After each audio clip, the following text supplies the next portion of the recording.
जहां आखिरकार अब सुजाता को उसके कर्मों की सजा तो मिलने वाली है, क्योंकि सच सामने आ जाने की वजह से अब जग्गू सुजाता पर काफी गुस्सा हो जाता है और वह सभी से साफ कह देता है कि सुजाता अब इस घर में नहीं रह सकती। इसलिए वह सुजाता का हाथ पकड़कर घर से तो बाहर कर देता है, लेकिन सुजाता जग्गू को और दिव्यम के आगे गिड़गिड़ाने वाली है कि उससे बहुत बड़ी गलती हो गई है, मगर राधिका से भी यह सब देखा नहीं जाता और वह जग्गू को रोकने की कोशिश करती है कि वह माझी को घर से बाहर ना निकाले। लेकिन अब जग्गू राधिका की कोई भी बात नहीं सुनना चाहता, क्योंकि सुजाता की वजह से राधिका की जान कई बार खतरे में आई है और जब तक सुजाता इस घर में रहेगी तब तक राधिका की जान को खतरा बनी ही रहेगा। वे अब जग्गू के इस फैसले पर दिव्यम भी कुछ नहीं कह पाता, क्योंकि दिव्यम भी समझ चुका है कि माँ ने जो भी कुछ किया वह गलत है और वह रागिनी को फिर से इस घर में वापस लेकर आएगी। जग्गू निकलेगा सुजाता को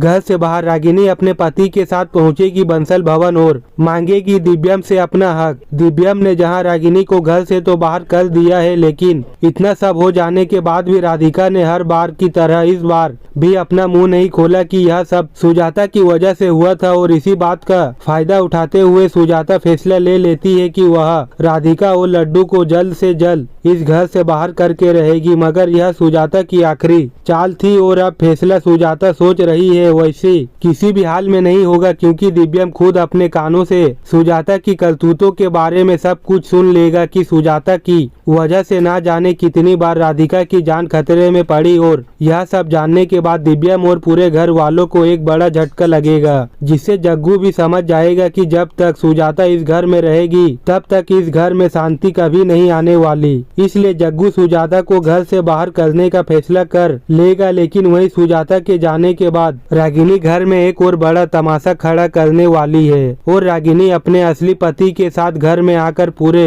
घर वालों को हैरान कर देगी। जिसके बाद रागिनी घर वालों से कहेगी कि सोनू इसी घर का वारिस है, इसीलिए अब उसे इस घर में अपना और सोनू का हिस्सा चाहिए। जिससे सुनकर पूरे घर वालों के पैरों तले जमीन खिसक जाएगी और किसी को समझ नहीं आएगा कि आखिर अब वह इस मुसीबत से बाहर कैसे आए। जहां पर आपको आई वांटेड ड्रामा देखने को मिलेगा। तो गाइस, यहाँ पर आप सभी लोग जानते ही हैं कि जादूगर बाबा ने सुजाता के बारे में पूरे परिवार को सारा सच बता दिया है और कहा दिया है कि इस कड़े को चुराने के पीछे इस औरत का यही मकसद था कि वह अपनी बहू को गायब करना चाहती थी, जिसकी वजह से इसने यह कड़ा चुराया था और अपनी बहू को पहनाकर उसे गायब भी कर दिया था। तो अब यहाँ पर पूरे परिवार के सामने सुजाता का सच तो आ जाता है, लेकिन अब यहाँ पर राधिका पूरे परिवार की जान बचाती हुई भी नजर आने वाली है। तो अब यहाँ पर अपनी राधिका को सामने देखकर दिव्यम काफी खुश हो जाता है और राधिका को गले लगाकर खुश हो जाता है और कहता है कि राधिका, मुझे यकीन नहीं हो रहा है कि तुम मेरे सामने खड़ी हो। तो अब यहाँ पर राधिका कहती है कि दिव्यम जी, मैं आपके सामने ही खड़ी हूँ और यहाँ पर मैं आपके पास ही हूँ। तो यहाँ पर दिव्यम और राधिका दोनों प्यार भरी कुछ बातें करते हैं और यहाँ पर एक दूसरे को